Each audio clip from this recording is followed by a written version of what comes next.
Paano ba magkaroon ng real estate, Sir Carl, pag wala pa akong pera? I'm gonna share with you 3 tips in my next 3 videos. Number 1 is how to make rental income if wala pa tayong pera pambili ng property. Number 1, check out your surrounding. Kung nakatira kayo sa isang bahay na may extra kwarto, extra room, at walang gumagamit, that is an opportunity. Tanggalin lahat ng kalat, pinturahan yung kwarto, pagandahin, gawin mabango, and that will be now an extra room. You don't have to buy another real estate because right in front of you is a room that you can rent out. If you can rent it out, depende sa area mo, you can go as low as 4,000 a month or 6,000, dalawang tao. If you are near a university area, dalawang estudyante, lagyan mo ng table, and there you go. That is your first time to get your rental passive income, even if wala pa kayong property. Take a look around sa bahay nyo, kung may extra room kayo, don't let that go to waste. Make money work for you. Make that room work for you. This is your property guru, Tito Carl D. Watch out for more videos about how to make money in real estate without owning. Sir Carl, paano bang yumaman using real estate? You know, people always ask me this question, and one of the feature of real estate is really the rental income. Yan talaga yung power ng real estate, wherein hindi mo kailangan mag-isip everyday. You don't have to think about your salary. All you have to think about is basta may tenant ako at nagbabayad siya, I should be okay. So kumbaga, if you look at it on a day-to-day, para siyang passive income, para siyang daily income. Although they pay you on a monthly basis, I would like to think about it as a daily income. So kunwari, meron kang rent na 30,000 a month, di meron tayo 1,000 a day. So imagine mo na lang na kung meron ka ng ganong klaseng passive income, your first 1,000 na ginagastos ay free money na galing sa tenant mo. For example, you bought a property worth 5 million at binibigyan ka ng 30,000 a month. After 10 long years, just for easy simple explanation, 5 million binili mo ngayon, after 10 long years, nabenta mo ng 5 million, okay lang. Because in the middle, nagkaroon naman tayo ng 1,000 per day na panggastos na free money. So that's the power of rental.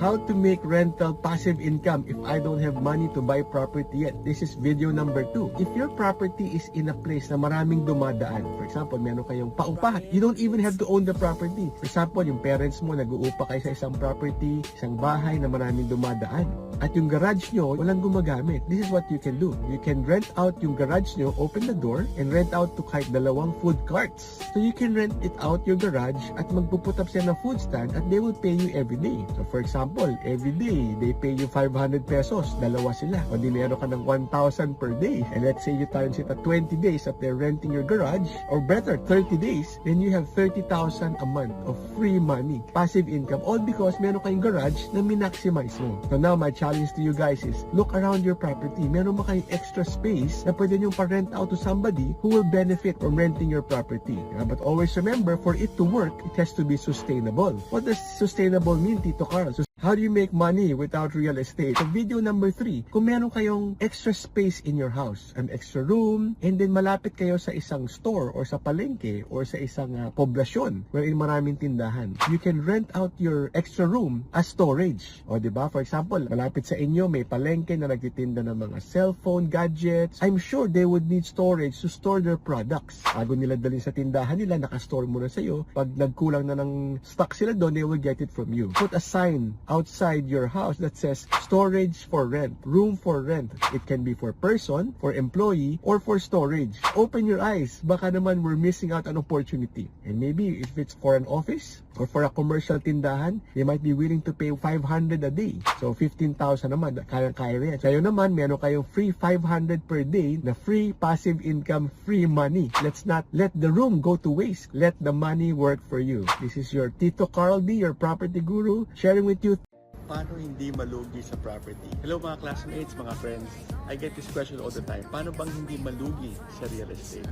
Have patience. You know friends, property is long term. During the time of our lolos and lola, titos and tita, they will keep and hold on to their property for many years. And this is the way that the property price goes up. Lately, ang mali ng marami is they become very excited. Gusto natin jackpot and instant na mag-make money na agad yung property natin. Sometimes, I get questions as, Sir Carl, how much will this be in 1 year, in 3 years, in 4 years? Pwede na ba akong mag-sell after 2 years? Real estate is a long-term play. And that is where you take advantage of it the most pag mahaba yung panahon. Mistake number 3 is be in a hurry.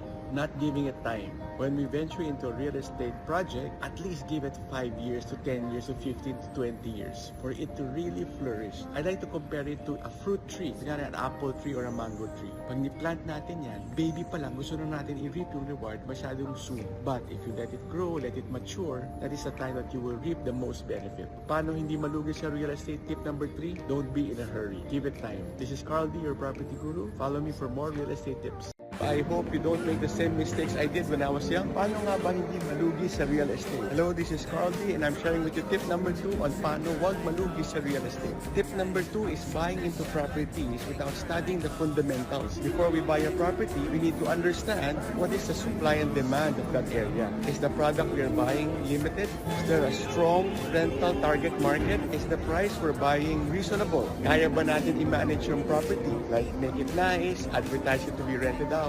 So these are the fundamentals of buying property. More than the installment or magkano monthly, we have to also study first the product itself. If it's a good product, limited ang supply, strong ang rental demand, the place is developing, may mga anchor developments happening around like roads, bridges, anchor malls, schools, university. So these are criteria to make the product really good. So mistake number 2 of people, buying into property without understanding the product first. This is Carl D, your property guru. I hope you don't make. At what price should I sell my property? Follow me for more videos on real estate.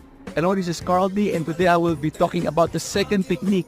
So there are 4 techniques in total which I will share in the next videos and you can add it all together to create an ultimate price guide.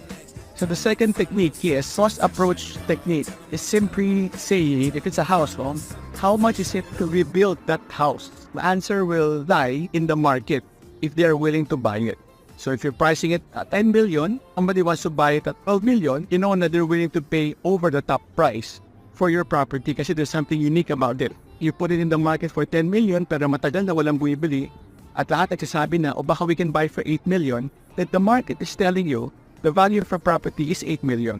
And then ultimately you can make your final decision if you want to let it go at the price that the market is willing to give. If you're not okay, and you can hold on to it until the right buyer comes.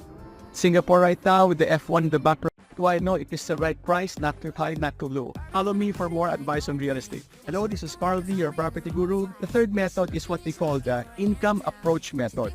It simply means, ano ba yung potential rental income of the property? So if today's rate is let's say 3-4%, you can increase your price, selling it at 12 million to maybe 20 million. If it's a 20 million property, then the returns will probably be around 6%.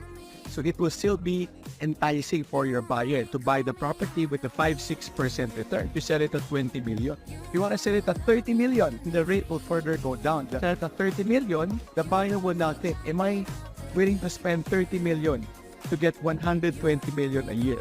But that's maybe what, 3-something return? So there you go. That is how you do the income approach method. You think of your buyer, how much they are willing to pay to get that income that is within the property. Here in Singapore with the F1 in the background,